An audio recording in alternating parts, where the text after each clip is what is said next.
事実は小説よりも奇なり。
Welcome one and all to another amazing night here in Tranquility. We absolutely are in for a treat of a match here tonight, no question about it.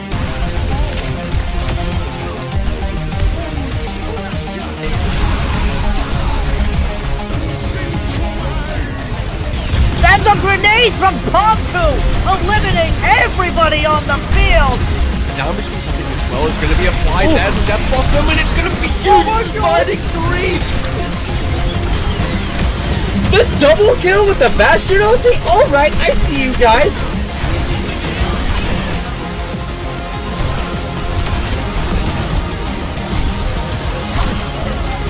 For B-Well, look to find a stick there, finds the stick, they find two with it! Those who find the picks will save the fight, and they don't really need to save what they've already won. And Cam with the four-man punch off the map!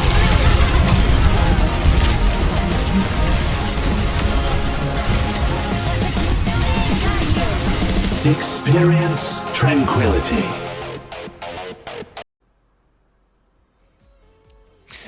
Hello and welcome to our Week 4 match of Transcendence Tier. We have an awesome matchup between Wasteland, Outcasts, and Oath to kick this one off. Of course, we also have our B stream between La Espada and Krakens, I believe. So if you want to check out all the action, you can head over there or use !multi-stream on our Twitch to see both. And that's the best way to enjoy both these games. I'm joined tonight by the wonderful LiteRose. Yeah, we've got these two teams, one of them middle of their division and the other one looking to be on top. And there's real statements that both of these teams can make. Oath right now, their only win is coming from the teams directly below them, and their two losses are from those top tier teams. And Wasteland looks like they're going to be one of those as well, so they have the chance to really bounce back, go 2-2, and start making their way up the leaderboard. But for Wasteland, they want to keep going 4-0. They want to get a good map differential, be on the top of not only their division, but also the entire tier standings overall, and make themselves the dominant team. Yeah, they're currently sitting at only one map loss, I believe, this entire group stage. So wanting to close that out, leaving as a minimal blemishes as possible. As well, there is one other team, I believe, that is Eternal Blue, sitting as well at only one map loss. So, you know, after this match day, we could see a little bit of shakeup in the standings. Oath currently tied for first, but they want to claim that number one spot with a clean 3-0 here. Sorry, I mean Wasteland Outcasts tied for first, but claiming the number one spot. Oath looking to put their second win on the board, tie up their win-loss record here today.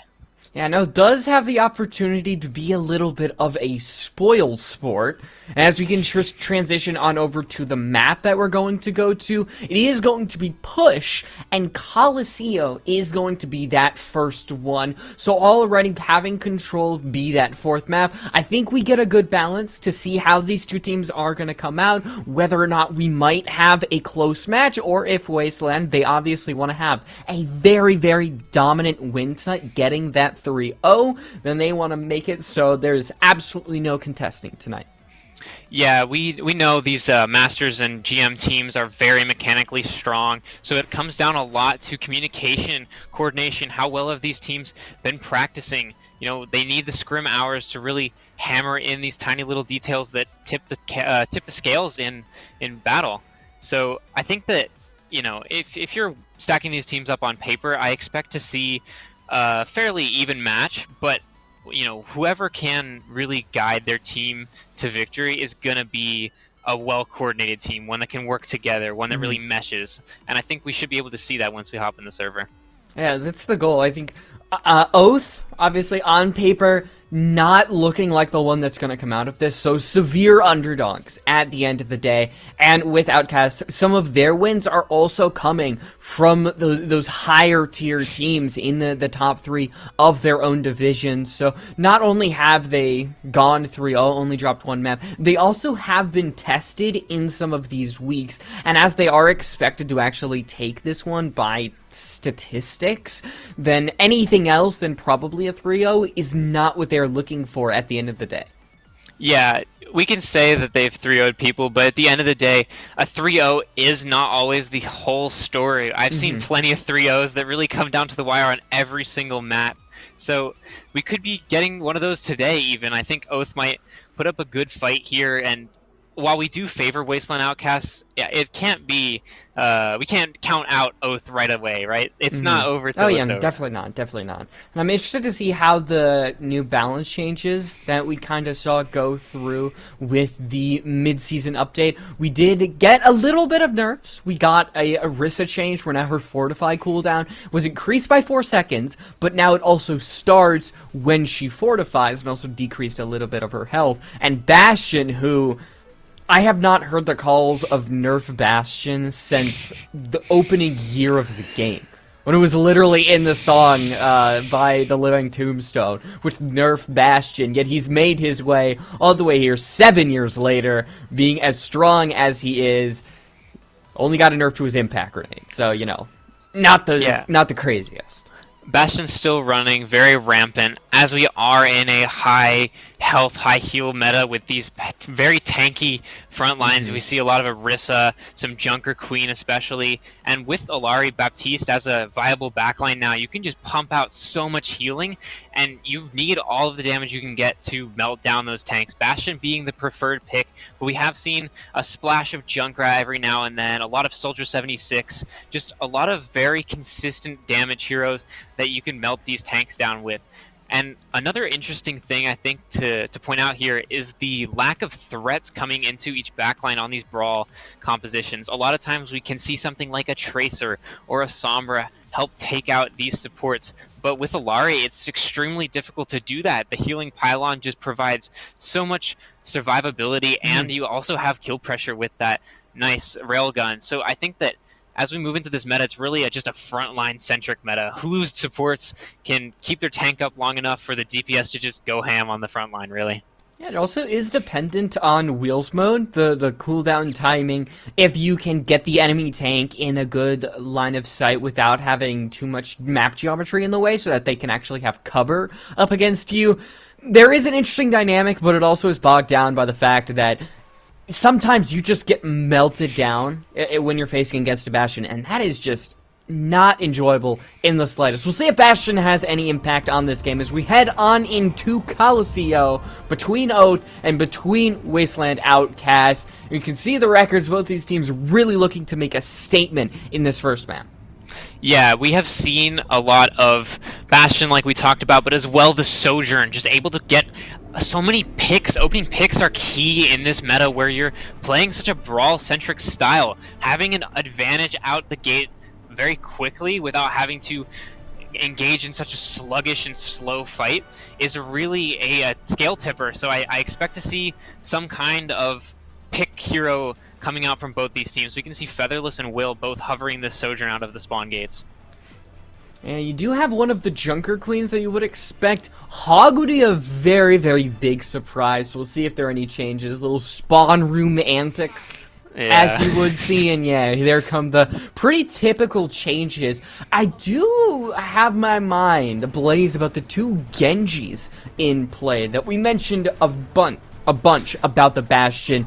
No real Genji, but it is interesting to see just the mirror comp with a little bit of the Kiriko Baptiste. Yeah, I think that Baptiste versus Kiriko is going to be one of the trades to watch here, as both the support cooldowns on Baptiste let your Junker Queen stay alive for such a long time, but that cleanse can be so useful shutting down rampages from the opponent's Junker Queen.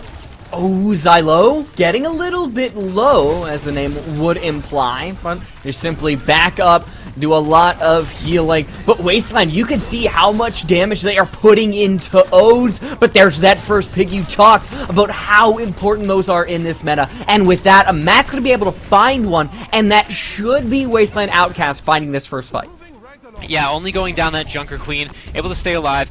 Matt almost falls to that Sojourn Orb. That would have been quite the death, but able to stabilize here, and it looks like they will get this cart through the arch before Oath will have a re-engage. Meatball, I believe, went back to Taxi Xylo, and they will have a full team here, but Oath are able to force them off the high ground and claim this perfect positioning for this fight. They did barely squeak it past the arch, but they're going to stop right there, knowing that their tank was a little bit behind. And that's exactly when Zane is going to shout, and we see actual action happening. Oath takes a little bit of damage from Voltage. I think just the pure damage going on through is really hard to get through if you're Oath, but they back up. They've got some healing and support ults to work off of, but as more kills come through on the side of Wasteland, it's another lost fight. Yeah, that early pick onto, I believe it was Sleepy Tiger, that's just a lot of your support like healing gone for Oath. There's not much you can do to really sustain through that fight, and your support, like, how you say, Lucio can't carry the whole team on his back, right? He's main support, it's a main support job. But, you know, Sleepy Tiger and Expensive, they both have to be staying alive for these fights. They're the key components for both of these rosters. Are able to take out a Matt, and we do see a lot of ults on both ends. It's Will for 2, and that puts Oath onto the front. They're going to be able to find the tank, and now should be able to move their own bod all the way in the end. 48 meters. That is nowhere near where Wasteland would really want to have a strong lead in this. So we should see Oath make a huge accomplishment pushing this one forward. Yeah, in terms of ultimate economy, both these teams relatively even, coming up on the Dragon Blade for both sides, but no Ana's here for the Nano, so it has to be a wisely invested ultimate if they want to get a lot of value out of it. I wouldn't be surprised to see one of them commit it, and here it comes. No sound barrier, nothing, so you just kind of have to take the shots of the blade. There is a direct trade, but you take both your supports down. So there really isn't much that Oath can do besides back off, because they have absolutely no healing that they can rely on. Do Wasteland actually get to butt scratch mode? I think that the spawns won't work out for Oath. Yeah, I think that Oath might have been a little bit slow committing an ultimate there. I want to see them use a Rampage or a Dragon Blade here to really just get aggressive early in one of these fights. It seems like Wasteland are just being so proactive with their ultimate usage and where they're positioning for these fights that they're kind of just catching Oath unaware and using that to their advantage to win these early trades. You do have the bot reach halfway, so the spawn should be able to flip, and there's that pure amount of damage coming up through for Wasteland. Now the pressure onto these players inside of the spawn. There is actually a commitment from Meatball, so now Voltage might be able to get a free blade if they can actually stay alive. Coalesce, but no, dies just as he gets back into spawn, and Oath can't even find a small frag, a compensation kill, would you say? Yeah, they come up on this Rampage too. Just so many tools for Wasteland to keep this Oath team in spawn. But, you know, you're coming up on 5 ults if you're Oath. You have to make something happen here. It's got to happen here and now. And here comes the Kitsune Rush. Alright, Kitsune Rush combo with the Blade. So you have a lot of fast swings and a little less healing on the side of Wasteland. So they dedicate 2. And I think Wasteland really didn't put up a fight. Once they lost Expensive, they knew they really was over. So they backed off, and now Oath still have 3 that they can rely on. It's pretty big.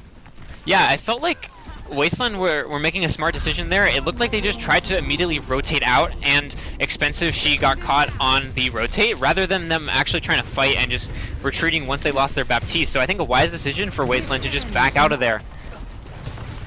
Oh, the audio got cut off for a second. But we do have an overclock here. And many ults committed for both sides. Oh, you know that Will really wants to just press left click, get the kill, but the MO field is just so strong. There is a 1-for-1. Zane only was able to get one, and meanwhile, it's just Wasteland cleaning up as they normally do. They're going to be able to push the bot even farther. And they still have a good amount of ults to rely on. They're going to have that Amp Matrix. They're going to have the Blade as well, with nothing that Oath really has to counter it. Yeah, Oath held their ultimates for quite a while and then kind of let everything go at once. So now Wasteland are going to have some tools in their back pocket that Oath don't have answers to, especially that Dragon Blade from Mamat. So I expect to see that be a crucial piece here, picking up 1 or 2 kills maybe. Expensive holding on to that Amp Matrix. Has to use that Immortality Field just to keep himself alive. Meanwhile, the DPS of Wasteland Outcast, they find some work, and Will is able to get 2 of his own with the field. Can he keep his team in this? As the tank falls and Meatball uses the sound barrier, it seems that despite Will's efforts, the fight is once again lost. Xylo and Expensive having a little chat there for a moment. Looks like they're going to give the bot maybe up to Oath here while they regroup with the rest of their team, looking to, you know, they have this advantage and they know. They're looking to just hold them in the middle choke of this map. It's very difficult to dislodge the bot from this central area if your goal is just to stall for a while. Wasteland Outcast, they have ultimates to use. They're coming up on this Junker Queen rampage, and, you know, Oath can't really match right now. They're coming up on a Blade and Kitsune, but nothing to equalize it. So I can really see Wasteland just kind of holding this down and not trying to finish the map even. And they were able to get the tank that just clean up onto these supports. And you look at Zanejamin's health. It evaporates in about a second, and there's really no Bastion on the board. It's just Wasteland using that focus fire, absolutely throwing a huge amount of damage onto the tank or anybody that they really need to. They win the fight and just keep the robot away from that blue barricade. And Oath just have so far to push it, and not a lot of time, only 3 minutes. Yeah, Wasteland showing excellent job. How effective this Baptiste is at keeping the Junker Queen alive compared to a Kiriko. But as I say that, their Blade's going to come out from Voltage looking for a pick. Voltage is able to get a couple, and you do see the commitment from Xylo. Is that going to be it for Wasteland Outcast? So despite the Blade, is there still a chance? Xylo, he finds another one. Can he survive? No. Zane is the only one left. And I think despite the massive health that this tank has, she's not going to be able to go through. With 14 health, she survives. I kind of wanted Wasteland to win that just to see it happen, but I think Meatball looking to make a daring escape here, reunite with the team. Oh, what? Oh, no. Reckoning? Must have been a fat finger. I hope it wasn't. But at the same time, I don't see any other way that Zanejamin could have committed that all just other than a fat finger. That's gotta sting for Oath. That was one of your fight-winning tools in your basket, now gone. And now you have Bossman to actually kind of eat that sound barrier and the Blade, but Xylo just fights too with the Carnage, and that immediately just destroys Oath's chances. They don't have really anything behind them, and they do have the Soldier and all, but with how much Wasteland has, there's really not a lot of motivation there. Yeah, we saw Will go off once with this overclock. It's got to happen again and again and again for them to win this map. And I think that beat from Bossman, they'd like to have that one back. Maybe committed it a little bit too late when the fight was already lost after Xylo had picked up the 2 with the Carnage. Here comes the window though, looking to fight this one out. Will doesn't even get a chance to use that overclock. So you already have 2, and then just here's the rush to the spawn. Absolutely throwing everybody inside. Meatball had no reason to use that ult. I feel like it was just a haha, we're in your spawn, I'm gonna use an ult because I can type of thing, because look at the disparity between these two teams. You gotta swap to a Wrecking Ball, swap to a Reaper, and you might get a couple kills, but the match just feels like the spirit has just been pushed out of it. Yeah, even if they don't full capture, they know that they've maybe broken Oath's mental after that one. They're playing touch the spawn door with these guys. They don't even care about the bot. I mean, there's not a real reason to. It's what, 100 or 109 that they're winning by. So like, yeah, Oath might find a couple of these kills, but spawn immediately happens. You have a contest. You have the rampage. You're about to get overclock if you are on Wasteland. There's no work here. I mean, Oath do have this Kitsune rush, and if they can time that well, and maybe they can survive this Junker Queen rush, but I don't know if they will be able to survive the overclock from Featherless after that.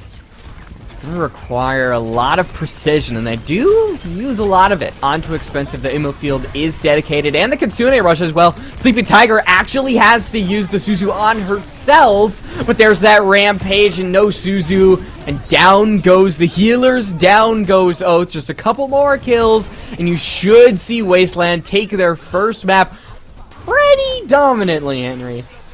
Yeah, it felt like Amat was just outdoing Voltage when it came to melting that Junker Queen and finding those first picks of the fight. You know, when you see in the team or the kill feed, it was always Xylo and Amat coming up with the first picks of every fight. We see the play of the game as well going to Xylo. Well deserved on that Junker Queen performance for Caliseo. And there's, I think, that 2 Rampage Carnage, which was, yeah, due to the bleed. And even all the way through the sound barrier. Like, it was dedicated. And maybe there's a small chance you can go on through, but just the damage. You always have to look at the damage. It's unstoppable, honestly. Yeah, I think that Oath honestly might consider a Bastion pick. We talked about it before the match started. I think that they could use a little bit more damage to help melt this Junker Queen of Xylo, or assuming that they continue to play the Junker Queen. I don't see why they wouldn't, as our next map is hybrid and it can traditionally lean into both a brawl or a dive map, maybe even a poke map sometimes. It really depends on where we're going, and we'll see that in a moment. But I think that Oath need to maybe deal with more threat-heavy targets quickly. It feels like they're not analyzing which targets pose the most danger to them immediately and eliminating them, whereas Wasteland, they know we're going to go after this specific person, whether that be a tank, a support, DPS. They pick their targets, and then they make sure that that's their first pick. It also partly feels like they're just getting shredded. And I said that multiple times, so whether it's the healing, whether it's just not supporting their tank in the front line, you're always seeing Wasteland come out on top with those early fights, getting those early picks. I think there were like 2 or 3 fights, maybe, where we saw Oath come out on top, and a lot of it was from Will, who did have a good game, but despite their good performance, the map as a whole just did not look good for Oath, so I think they're really looking to bounce back when we go to this hybrid map. Yeah, Will had some pop-off moments on the Sojourn, especially, I believe, got a triple kill on the overclock. They did click them, so. Yeah, clicking ahead sometimes is all you need to win a match, but at this like higher level of play, it's not going to get you over the finish line. It's got to be the whole team working together. So, you know, Will, nice job. But we got to see more from the rest of Oath, I think. Just bring it all together for this this next map. And we're getting close to getting on into this next map between these two teams. And you talked about the poke comp, and I think on a map like this, which is going to be Hollywood, we could see a potential poke comp, especially with the abundance of high ground. But also there is a way in which you can really put that Junker Queen in there. Yeah, we've seen a whole lot of everything on Hollywood.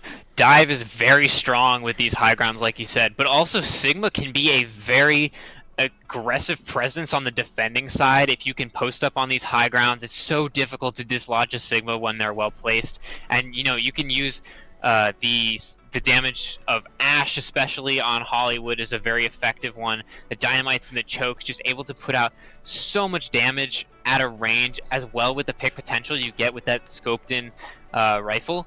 And, you know, I think that that's definitely an option.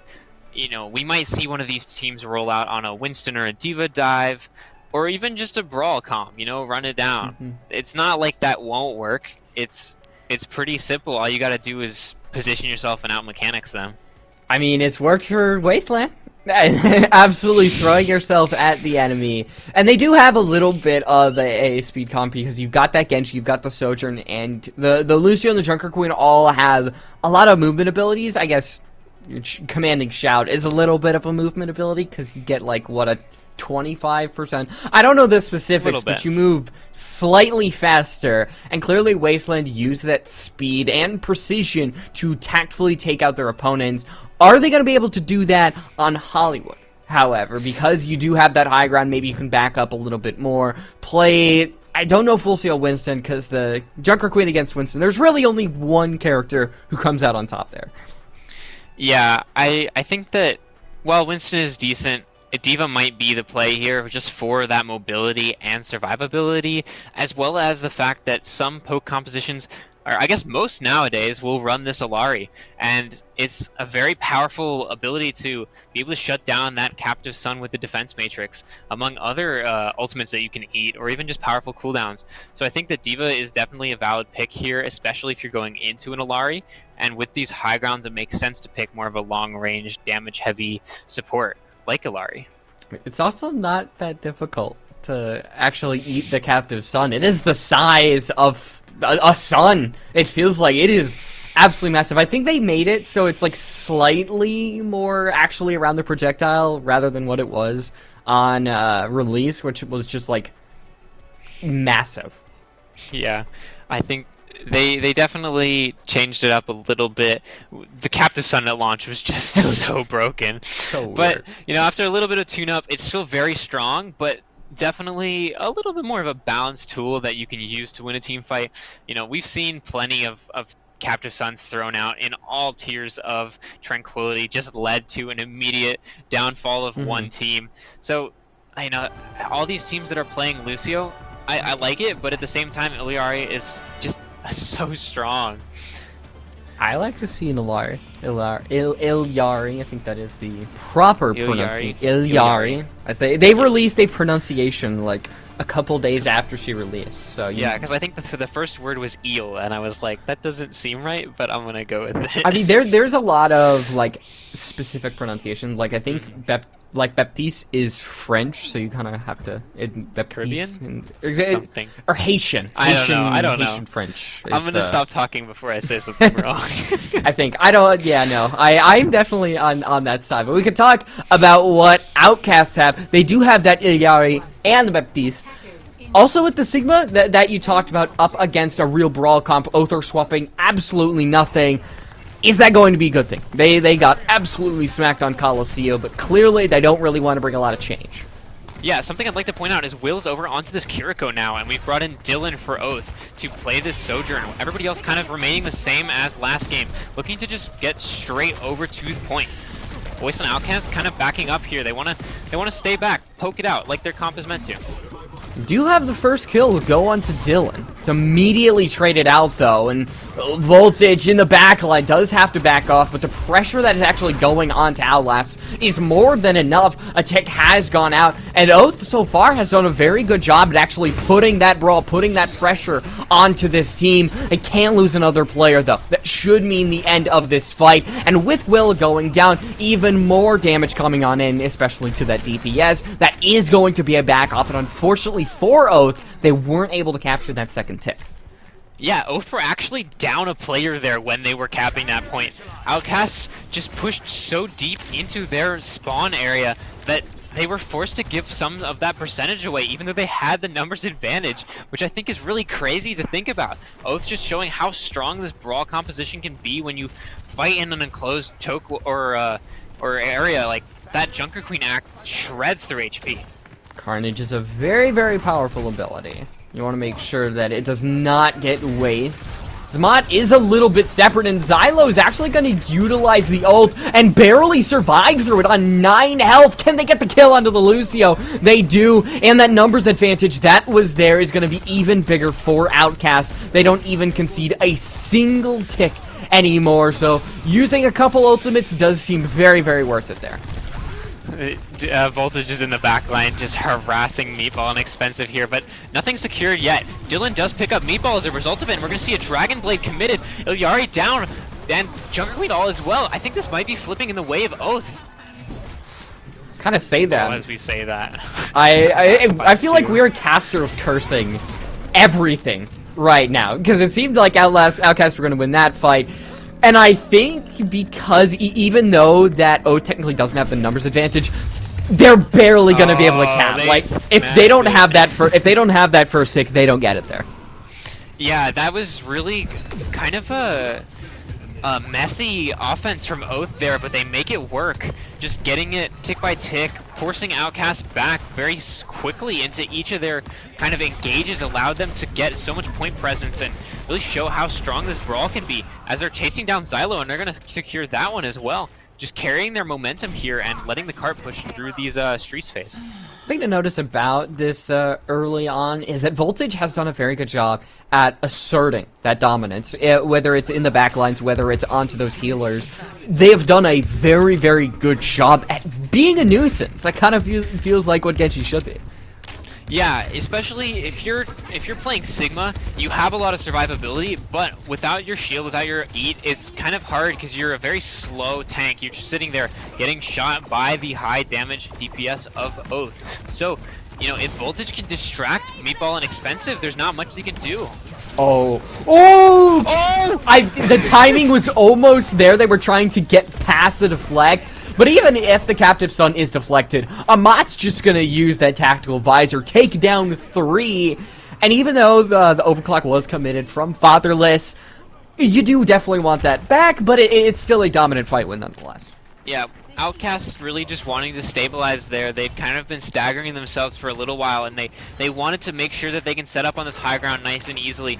But if you're Oath, you take that one, right? They used 3 ultimates to your no ultimates, and now you're going to be coming to this with a really healthy bank of ultimates to use. I would expect to see something like a Dragon Blade, maybe a Kitsune Rush come out, and there we see it. Kitsune Rush, you do in the back line, have Xylo using it. Oh, and the Dragon Blade doesn't find anything. You see Voltage's body flying in the background. And the other ultimate that was used by Outcast is going to be committed. And no more ultimates from Outcast. 4 ultimates to 2 ultimates for Outcast and Oath, but Outcast come on top, actually. They're the ones that emerged triumphant from this fight, which is really surprising. It's unfortunate too, because Oath had a lot of momentum going into this. I mean, you would expect with the ultimates they had that they might have been able to get something, but is this maybe where we see all that momentum that Oath had to stop? Yeah, it's just so hard to break through this high ground as Outcasts are showing. They're trying and trying, but they just can't seem to make it work. Here they go again, though. Had that Sigma on the small catwalk, actually doing a lot. Oh, and a huge rampage going on through. The Suzu isn't there, and the small tick damage that Junker Queen can do is slowly just gonna eat away at the rest of this team. Massive rampage there by Zayn. Yeah, I think the Sojourn Orb stacked on top of the wounds and just melted everybody of Outcasts there. They're forced back. We do see Xylo makes the swap onto Winston, and it looks like they're going to switch this up and make it a full dive composition rather than their poke composition they'd previously been running. Interesting. And you can see it kind of starts out with, well, not a lot of wins there for Outcasts. They swap onto the Winston Brig on a whatever, and they just get absolutely thrown to the wayside. And I said that Junker Queen versus Winston, only one character was really coming out on top, and Outcasts know that as you see the swaps coming from them. Yep, we're going to match the Junker Queen coming out onto this 3rd point. 2 minutes left for Oath. They've been looking strong so far, looking to carry this momentum over. Because of all the swaps that Outcasts have made, they will only have this overclock coming into this next fight. However, if they go quickly, they might be able to catch Oath without any ultimates. So I expect to see a quick engage here from Fatherless. Outcasts actually, they're the ones on the card, and Oath seem to be the ones defending here. It's a very funny little side swap here as Fatherless still holds on to that overclock. Will has the Kitsune Rush of their own and is actually going to dedicate it. You have the drops come on through, and Fatherless just gets melted by Voltage, who continues to have a good game. And now pressuring Outcasts all the way from the back is Dylan, who has that overclock, and they find a kill, trying to aim onto the target, but cannot connect. Now just a little Lucio, trying to get on the cart, trying to distract, and it does a meager job at it, allowing Outcasts to get their foot back into the fight. Yeah, Oath have actually split Outcasts, so if they're smart about this, they can contain some members behind them and some in front of them. But if they play this a little too risky, they might actually get pinched and fall. So it's a very precarious situation to be in if you're Oath. You want to keep this payload moving, but you have opponents in front of and behind you, and you can see how scrappy the fight is becoming because of that. This is so messy, Henry. That fight went on for so long, and it seems like Oath are gonna be able to actually cap potentially. You have ults get dedicated on the side of Oath, and the Rampage has to be thrown on through, connects onto absolutely nothing besides the Junker Queen, in which it doesn't mean anything. And now, oh, they need a couple more kills. They would love to get this before overtime actually hits, but his voltage goes down, and a couple players might follow. It seems like capping actually may be out of the question, finishing onto that Junker Queen, and now pressuring the rest of this team back. The touch is there, but as Lucio is the next player down, Wasteland Outcasts are going to be able to hold just before the cart hits the third point. Yeah, that was kind of a messy third point. Absolutely. Outcasts, they get stuck behind Oath after rotating to the cart, and then they kind of just forget it's there for a moment and watch it go almost to the finish line before Amat and Fatherless can get there on that Tracer Genji stall comp and kind of just like let the rest of the team get back. Xylo comes in on the Junker Queen, helps clean up the rest of Oath, but you know, it's just felt like Oath kind of had the upper hand through most of this map. I think that they're just doing such a good job about carrying their momentum after each fight. When they attack, they seems like they can chain these back-to-back wins and carry the cart a lot further than you could see some other teams doing when playing Hybrid or Escort.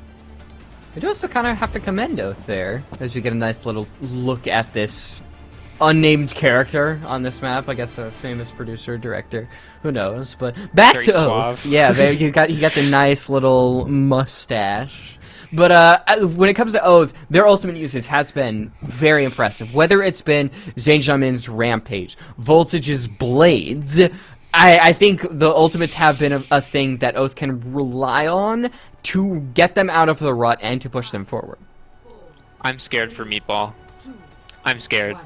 Voltage Still is gonna on the Winston? Voltage is gonna do terrible things to Meatball. I can just feel it. Oh no.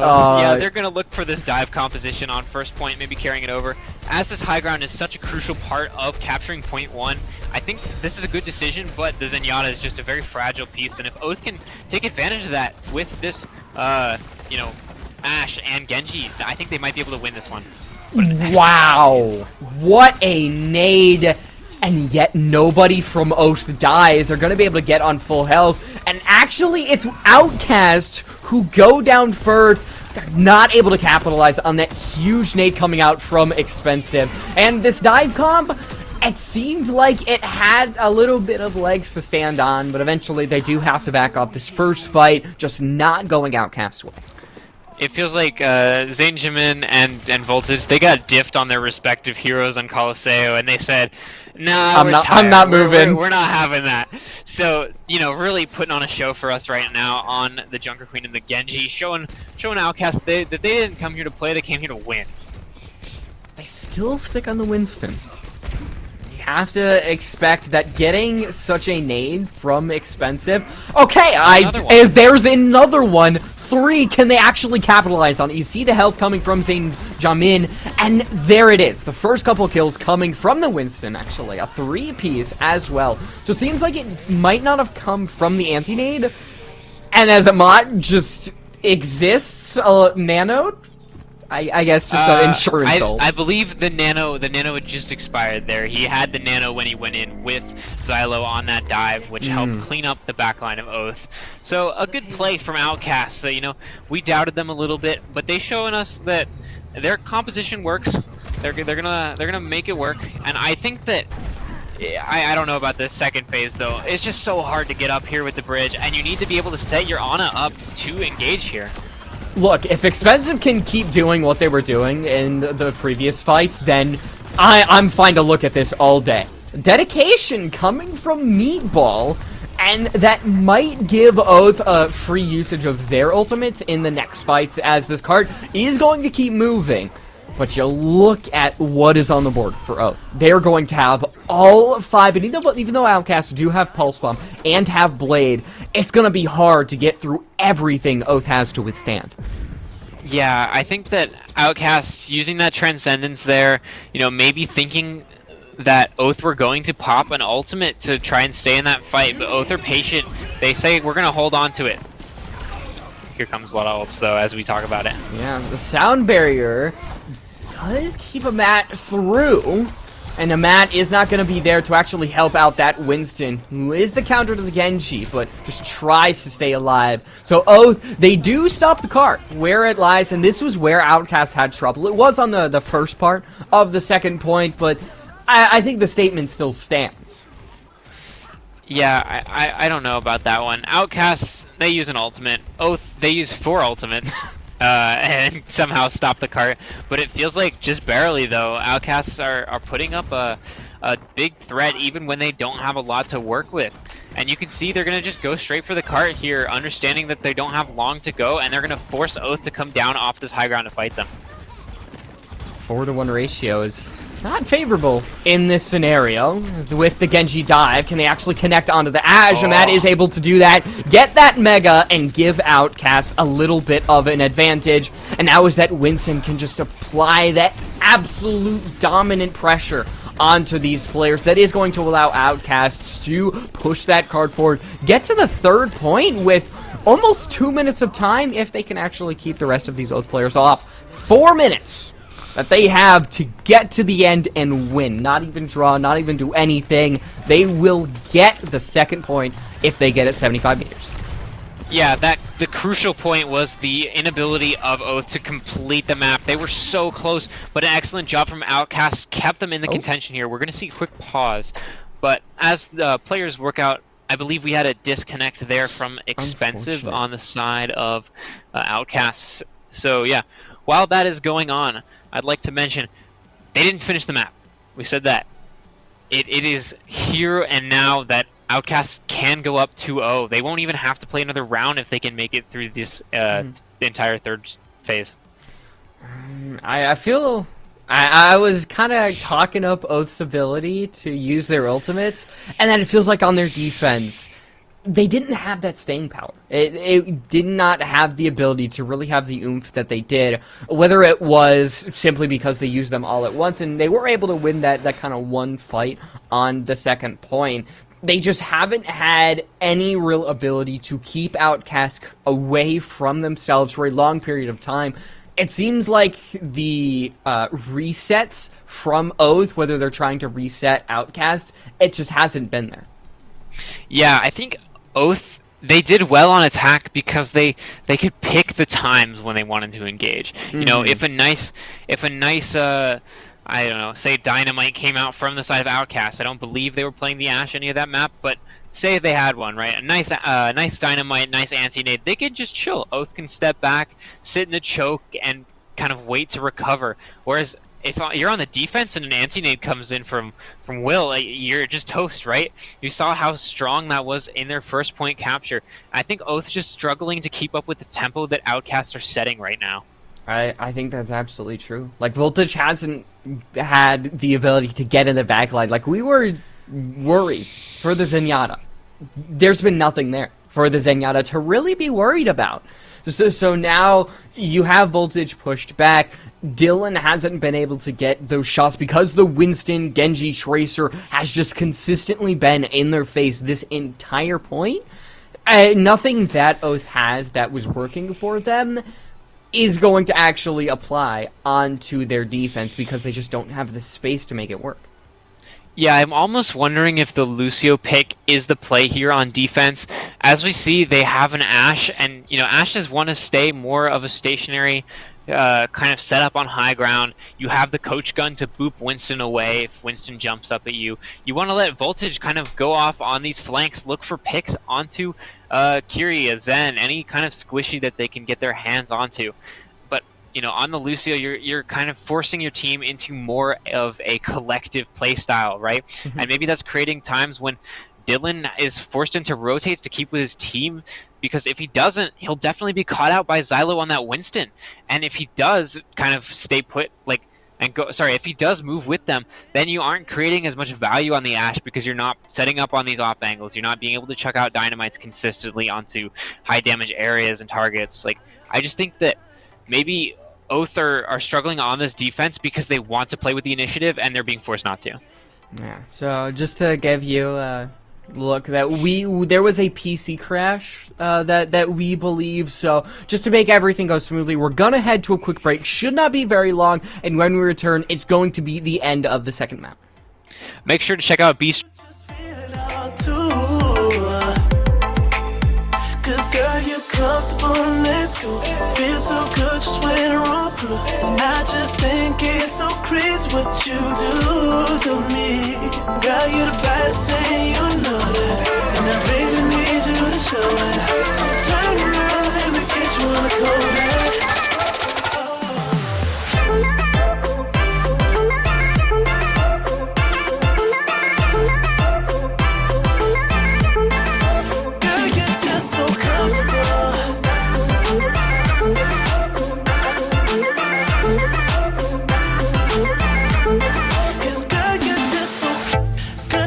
Situation.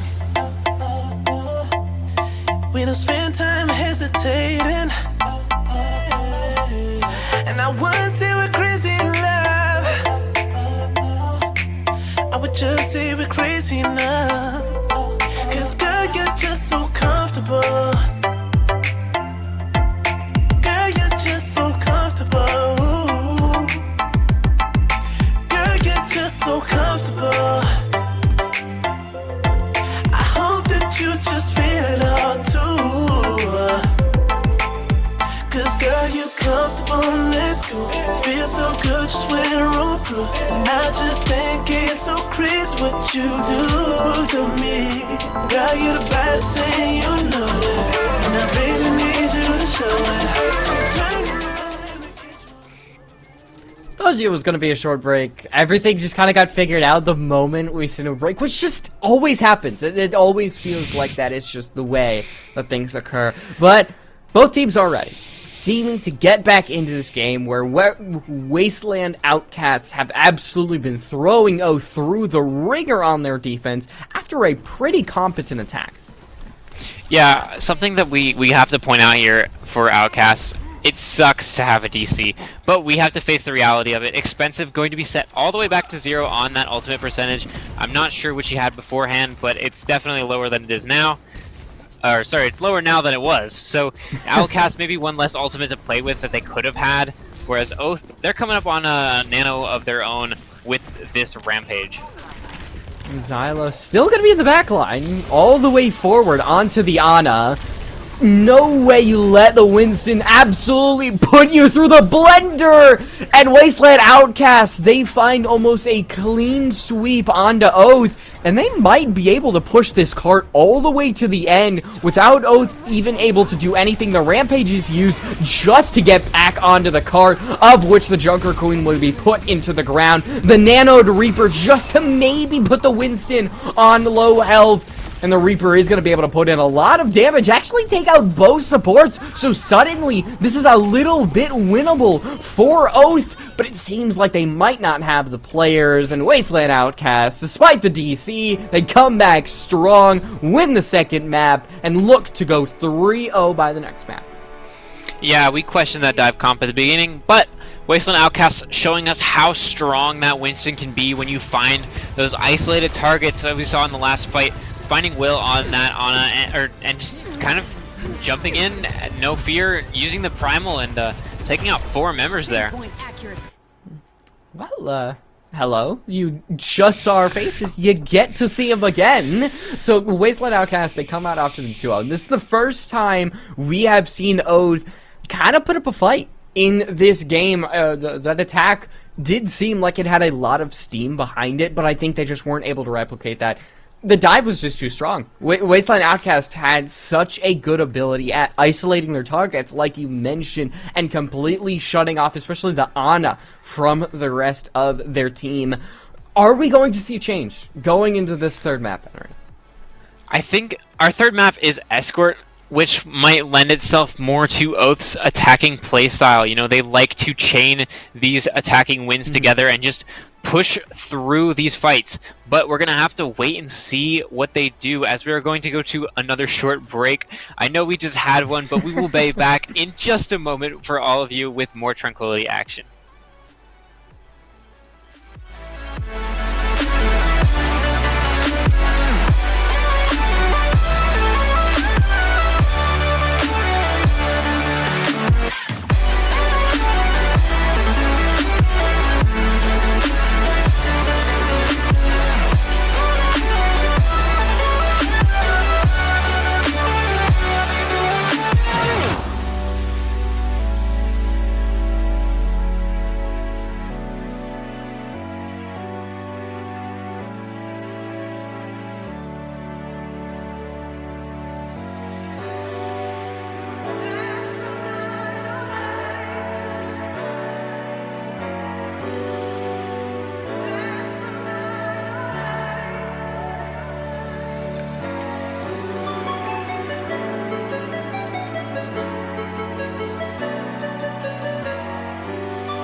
Welcome back, everybody, to Oath versus Wasteland Outcasts. Outcasts up 2-0 after the half, and we will be moving into Circuit Royale as our next map. Escort maybe favoring Oath's aggressive playstyle like we saw coming out from Hollywood. Unfortunately, they were just barely unable to close that one out, leading to a Wasteland victory. But, you know, this is a different map, different team comps potentially, and they get a fresh start. So I think that Oath, coming into this one, might be able to put one up on the board. Only problem, though, this is pretty high ground centric. So either a Sigma or a dive comp is probably going to be used. And we have seen a Sigma, very, very small for Wasteland, and even though it probably didn't get the usage that they wanted it because it was absolutely thrown to the wayside by Oath, we probably will see it again because it's shown that they actually know how to play around it, and with Sigma being one of the best tanks for Circuit Royale, I think ever since the map came out, and no matter what the metas we've gone through, he has always just been a titan on Circuit Royale. Yeah, I think the staple picks for Circuit right now have to be Iliari, Baptiste, Sigma, Widowmaker, and then maybe a Hanzo. Sometimes we see a Torb. You can kind of be flexible with that last slot. And Harmon tier, I know they love the Sojourn especially, but this is Transcendence tier, especially out with these Masters and above players. It's going to be a lot of mechanically gifted players. I wouldn't be surprised to see something like a Hanzo Widow duo coming out from both sides even. But we do know Dive is kind of a sleeper pick here. You can even go over the top on the first point, which is to the amusement of both myself and many others. Is there a legal way to do it? Yes, there is. There's a couple ways. What is the legal way to do it? You can Maywall and then put your Lifeweaver TP on, or sorry, Lifeweaver pedal on top of the Maywall so that it lifts higher. And then you use a Lucio amp speed to slide everybody over. So you need to play Lucio May Lifeweaver and a Diva maybe. I think that's one way to do it. Alright guys, so idea. We use 3 really useful cooldowns to get over the wall, which like doesn't even guarantee that you win a fight. You just get the element of surprise. Like, plus we have to put ourselves on Lifeweaver and May. Trust me, guys, this is a really cool strategy. I swear it's gonna work. I mean, as much as we joke about it, it's worked so many times I know, that you actually it's just have very to give funny. it The credit. concept is very fun. Yeah. I know that the SimTP version, I believe, was banned or patched out in some way, but that used to be the go-to. Symmetra, very strong DPS, especially when you can just kind of turn on a Sigma and build that 3-beam very quickly. So having to resort to maybe a little bit less brawl-centric, high-damage outputs, and using so many cooldowns to get over the wall makes it a less viable strategy than before, but, you know, we could see it. I've seen it tried. And then, of course, you know, you gotta love APAC. All their wonky dive maps that they just love to play dive on for no reason at all. But Circuit has to be one of those. We've seen so much APAC dive on this map compared to all of the NA Sigma poke that we've come to expect from most of our teams here in Tranquility. But, you know, going into this one, we don't know what we're going to see. Yeah, if we are going dive, Oath should be a little bit scared, because we got to see in that previous map that Wasteland Outcasts really know how to play around that Genji, around that Winston, and if they are going to bring it out, you know it means business onto this third map of Circuit Royale. It is do or die time for Oath. If they lose, they go down to 1 and 3 and further separate themselves from the top dogs of the division. But if Wasteland Outcasts win, they get a great map differential and continue their undefeated streak so far this season. I'm not quite sure about the Zenyatas. This seems like it's just an outdated composition. Although Zenyatta is so strong, you can get those burst orbs in to just get free picks, really. And it's super useful to have that Orb of Discord onto a Sigma when you're trying to have that Sigma duel. I do think Janesamin is going to play that Sigma, just kind of trolling around in the spawn rooms for a little bit. So I think if you're Wasteland Outcasts and Oath right now, it's the Dylan versus Amat contest here right now. And then as well, Will versus Fatherless. Comes down to the DPS. Yeah, Will and Fatherless have both really popped off, but we've seen neither of them on the Widowmaker.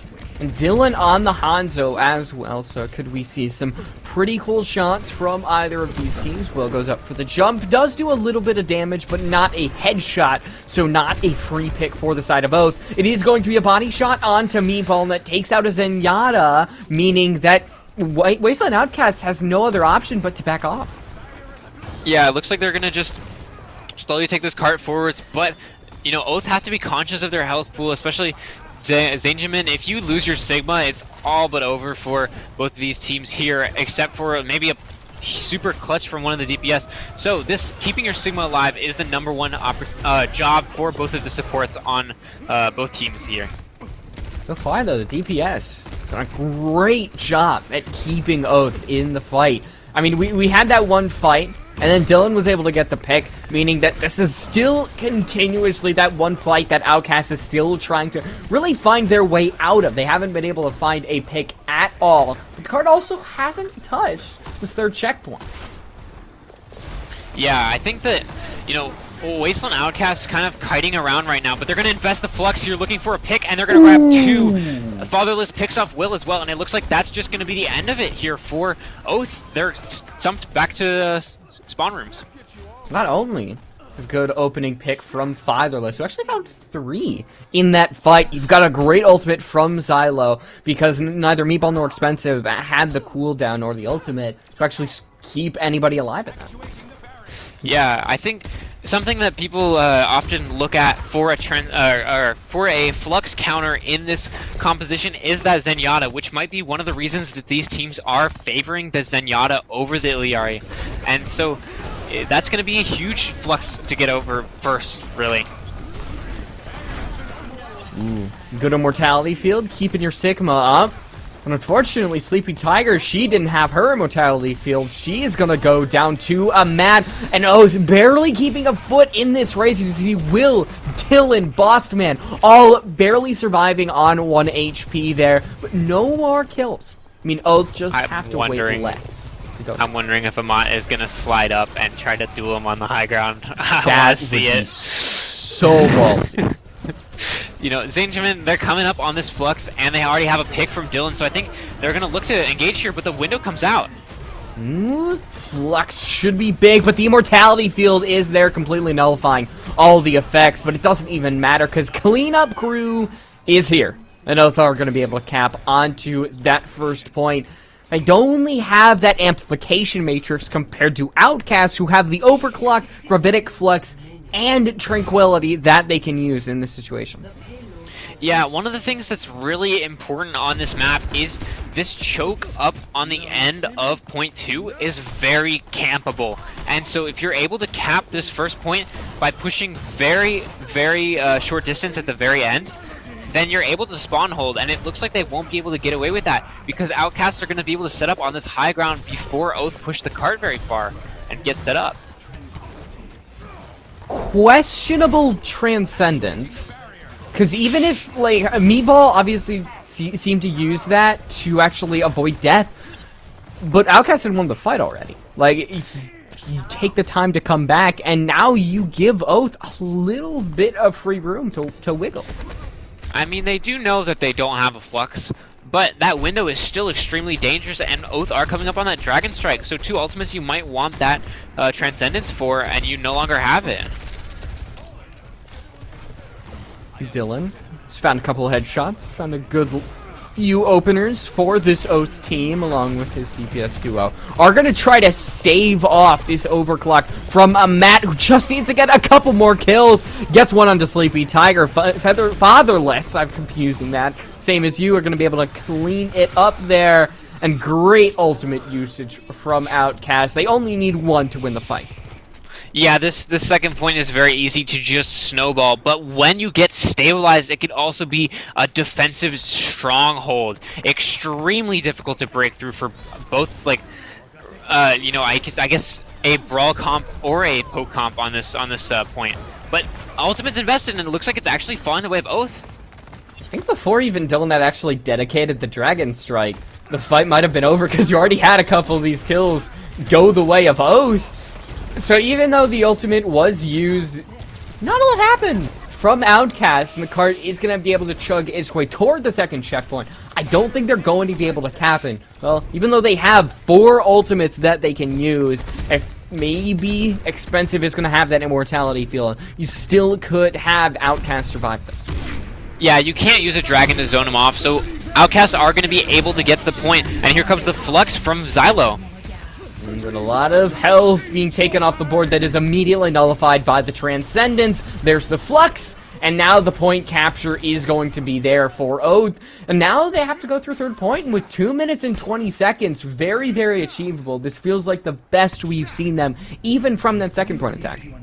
Yeah, an excellent Transcendence, like you said there, from Bossman, caping everybody up through that Flux from Xylo, and that lets Oath capture this third point.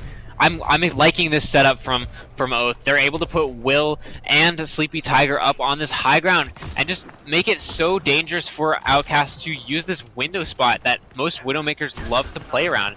You can see this 1v1 coming out though, and it might be Fatherless taking a pick if nobody can come rescue Dylan. And yep, Dylan falls. There was no way Dylan was able to get out of there. No healers, no real way to get back into the team fight without getting shot. That fight was kind of over once you lost the 1v1. So the flank from Xylo, just tearing up these guys. That is one of the very fun parts about Sigma, is when you can just be right next to somebody and absolutely hurl the orbs into them. Yeah, it's definitely one of the more satisfying projectiles to hit in the game, I think. Oh yeah, without a doubt. Oh, Dragon Strike out. Amat is able to get away though, so I think you do have the ultimate dedicated. So not only do you force that Transcendence out, you did take out the Widowmaker, but Xylo, who is right next to everybody, and we were just talking about how fun and how easy it is to smack people in the face when you're that close. Yeah, Xylo's got this Flux now, and Amat is coming up on an overclock, and together those can just take out the entirety of Oath, I think. You know, all you really need to do as a Sigma player is pop your Flux and comm to your team, hey, we're all going to shoot this one person, and then they just evaporate. Xylo can survive, though. On a meager amount of HP, but Will clicks ahead. Dylan hits a couple sonic arrows, and now the Zenyatta, who had been caught out, just has to silently float his way towards that other point. He is going to be able to get back. Oh, Will's going for it. It would be crazy to see that happen, but I think a very good turnaround from Outcast. They've got the Flux. They're going to be able to throw a couple players in the air, send them all the way to back down, and now with Amat having that overclock, you are going to see Outcast find the kills that they need to send Oath all the way back to the spawn room and end this map. I think that is almost the exact same amount of meterage that Oath was able to get on Hollywood. 75 yeah, it's just kind of deja vu here for Oath, unable to finish the map despite a good offense. And you know, now we swap over to Wasteland Outcasts. They're on the attack. We saw the dive come out when they swapped sides on Hollywood, and I'm wondering if they might do something similar here, switch up their comps for this attack. Oh, deja vu does not go well for Oath here. You paid attention in the previous map. They lost. Took the L. Yeah, you can see the nice 2-0 on the top for all you Outcasts enjoyers. Right now, Outcasts enjoyers are not exactly enjoying things. Right now, they are hoping that things turn around and unless, I like this. Unless we see some Dylan on the Sombra. Yeah, Sombra. We haven't seen it, but I'm wondering how it would fit into this. It's a good counter to the Widowmakers from both teams. You really have to play a lot around your Venom Mine, be very careful about that. You can also hack Sigma during his Eat to cancel all of the overhealth, which is an extremely useful thing. You can hack Sigmas out of Flux. What else can you do? You can hack a Bob. Although they won't know that Amat is on this Ashe, it will be a convenient matchup. So I think there's a lot of things you can actually do with the Summer, and I'm excited to see what Dylan brings to the table here. Yeah, we could have actually the crash onto the Zenyatta, because we were worried for the Zenyatta all the way back. Okay, Dylan is just going to run at Fatherless very, very early on and take them out. So now the surprise has been spoiled, but I think they'll take that. Oh, never mind. That was just nasty. Meatball hits a chain of orbs, I believe, into Dylan and just deletes him from the server. So yeah, you got Fatherless, but I'm here to get you back. You know, just Sigma Brawl is just kind of going out. Nobody's really winning, but Xylo assisted by Will there to help Oath stabilize on this first point. Ooh, Will. Will's going off. Yeah, no, Will. I feel like for that first point, we did see a little bit of equal fighting from both the Widowmakers, but it seemed like Fatherless had a small edge in a little bit of these, and now Will has just come back for vengeance. As Dylan is going to be able to survive. Oh, he's caught out, no translocator, and Expensive finds the pick. Okay, they're up 1 now. They just have to play it a little bit safe and move in and not get taken out by Will. That is an if, though, and now that you have the tank taken out. It should be the actual point pushed forward. I don't think it will be capped, because you are going to, even though you do have a lot of trickles, I think, you have the spawns here. Yeah, I think they will get this one more engage if they choose to drop down off of this high ground. But Outcasts, they have this flux, and if Xylo can pay attention to Dylan's actions here on the Sombra and make sure he can't get hacked out of it, then they should be good. That was just nasty from Xylo. I'd have been crazy to see that angle work out from Will, but Xylo got a little angry. Said a couple of things and threw a couple of rocks at a couple of people, and now has made Outcast cap this first point. It feels like about the same pace that Oath did, but the second point is going to be the real question mark, whether or not Oath are going to be able to put up a real fight on the defense, and it was the time where Outcasts were really able to set Oath and them apart. Yeah, I'd love to point out a few crucial things that have been going well for Outcast. They were able to save that gravitic flux on the first point capture. They didn't have to use it, so they're going to keep it for next fight. As well as they are able to hold up close here. They are down 1, but this is such a strong position to hold and choke if you're able to make it work. Will! I feel like Will is going to be really mad if Oath doesn't win this. Oh, he hit another one! He's just going off! I mean, Dylan hit a good one there, but no, Will is just angry. I think I might have caster cursed them. I said they were gonna hold the choke, and then immediately Will comes back out as like, nah, I'll show you. Will is holding the angle again, where it's like you use that small little. That was not where Fatherless wanted to go. Very bad. Yeah, kind of letting the infrastrites Jane. So Outcast's gonna have to look for a more slow approach. Maybe use this flux here. And yes, here it comes. It felt like it was a little bit shorter than Xylo would have intended, but I don't think it really matters because the Transcendence was there. There's Will getting another kill with the Widowmaker, and that is going to shut off so much damage! Again, do we need a counter on screen? Do we need to, look at Will's damage? Because this is unreal at this point. I keep asking for final blow counts in all the games like Cast, and this is Fatherless swaps. One of those other ones, yeah. It's just, Will's just going off. Expensive is able to shut down Dylan, though, so they're getting a foothold in this fight. Yeah, now with the Tracer, it's going to be a lot more mobile, a lot more difficult for Will to actually get something. And Outcasts are going to be able to take advantage of that. They're simply with whether it was the pick from Fatherless or whether it was them getting a slight gap in the defense, they capped this third point. It's about 1:30 more than Oath was able to get, and same story as last map. Don't need to cap it all, just 75 meters, you'll win the map, and this time, you'll win the whole darn thing. Yeah, Oath, they do have their window and their flux, whereas Outcasts, they just have the flux. So I'm kind of wondering if one of the Sigmas goes in early, hits a nice flux, this might be a fight won and stabilized for both these teams. And Matrix is thrown out. And I think Outcasts are just going to kind of hang by the side. Not really have any damage actually go through. Dylan is forward and is going to be able to be saved by his teammate. And now the Flux is thrown on out. Currently it's 4-4.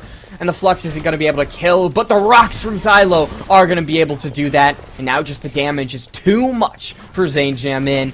And now just creeping closer. About 10 more meters and Outcasts send us home for the night. But Will does get something done. He's able to find that kill onto a mod, but I don't think he's going to be able to do much more than that, Henry. Yeah, they're just unable to get back to the cart in time. Outcasts, they're able to secure a 3-0 victory. That's going to put them at a continued spot on top of their group stage, really going into this this playoffs coming up soon.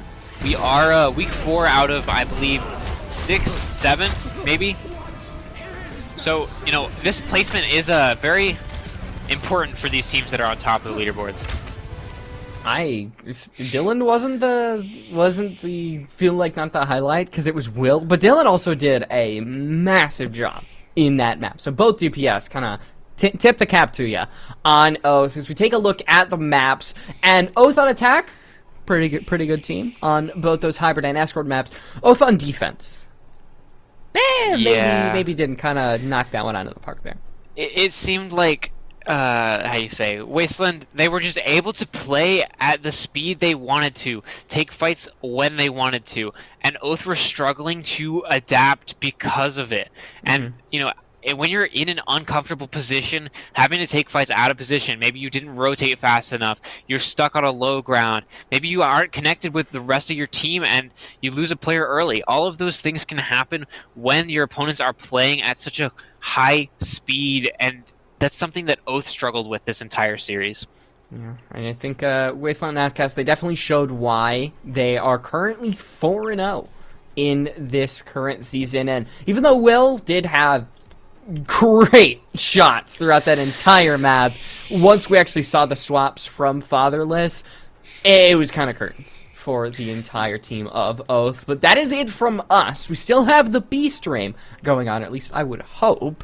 Would be I could check that out for all of you. I'd be very sad if it was. I would say just go over to Tranquility GG2, go look for yourself if they're still playing their match, and if they're not, you can always watch that VOD. It's up on Twitch, so even more Tranquility action awaits for you there.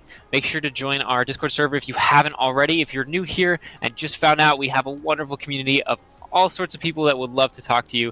And to all those players that have come to watch this match, thanks for sticking with us and enjoying the next one. We have our Ascendant tier matches next week, followed by Discord to cap it off at the end on Thursday. So lots of Tranquility action yet to come this week.